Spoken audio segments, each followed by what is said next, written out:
dengan Presiden ke-7 Joko Widodo, Pak Tom? Ini kesempatan baik untuk meluruskan sesuatu yang salah saya sih. Mungkin waktu lagi panas-panasnya kampanye Pilpres, ya, saya kebablasan, ya, bilang banyak penyesalan dari masa-masa saya di pemerintah, ya. Saya menyatakan hal itu karena melihat data kegagalan kebijakan kami, ya, sebagai kabinet, dengan malah menciutnya kelas menengah, ya. Jadi tujuan semua negara yang mau sejahtera secara berkelanjutan adalah membangun sebuah kelas menengah yang tebal dan kuat, ya.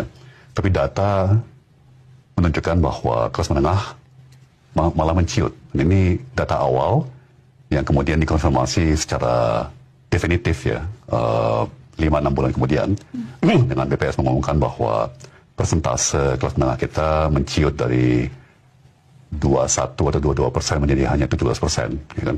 Jadi saya merasa sedih sekali waktu itu. Saya keluar dari mulut saya banyak penyesalan dari masa-masa saya di pemerintah, ya. Yang kemudian diliput oleh media mengatakan, wah, Tom Lembong nyesal pernah menjadi bagian dari pemerintah, ya. Itu tidak baik, ya, karena kepercayaan yang diberikan oleh Pak Jokowi, ya, kepada saya sebagai penasihat ekonomi, sebagai penulis pidato, kemudian sebagai menteri, ya, anggota kabinet, itu sebuah kehormatan yang luar biasa, ya.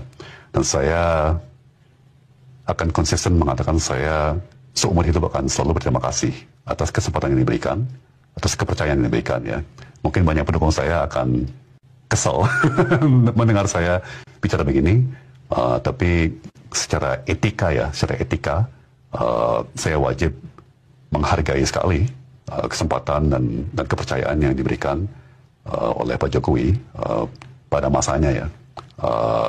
Tapi memang kondisi berubah, ya, mulai di awal-awal pandemi, ya, di mana saya surprise, terus terang saya surprise, karena saya mengenal Pak Jokowi, apalagi saat itu, ya, sebagai orang yang sangat realistis, ya, sangat pragmatis, dan mengikuti arah yang teknokratis. Dan saat itu konsensus teknokrasi adalah, ya, lockdown, ya kan, untuk menyetop rantai penularan, kan. Dan saat itu beliau justru melawan lockdown, ya, karena di situ mungkin kami mulai berjarak. Itu istilah yang sangat baik, yang mulai berjarak. Tapi tetap baik. Jadi itu awal pandemi, tentunya awal 2020, ya kan, 2021, 2022, bahkan 2023, hubungan saya dengan Pak Jokowi masih baik, komunikasi masih lanjut. Saya masih sempat membuatkan pidato buat beliau, meskipun sudah tidak lagi di pemerintahan, ya. Dan setiap Idul Fitri saya masih masuk dalam list orang yang dikirimin makanan sama Pak Presiden sampai 2023. Acara pernikahan kawinannya Mas Kaisang di Solo saya masih diundang juga, ya kan.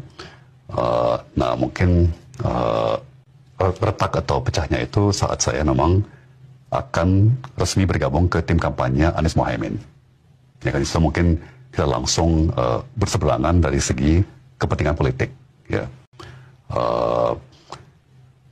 Itu yang saya tahu,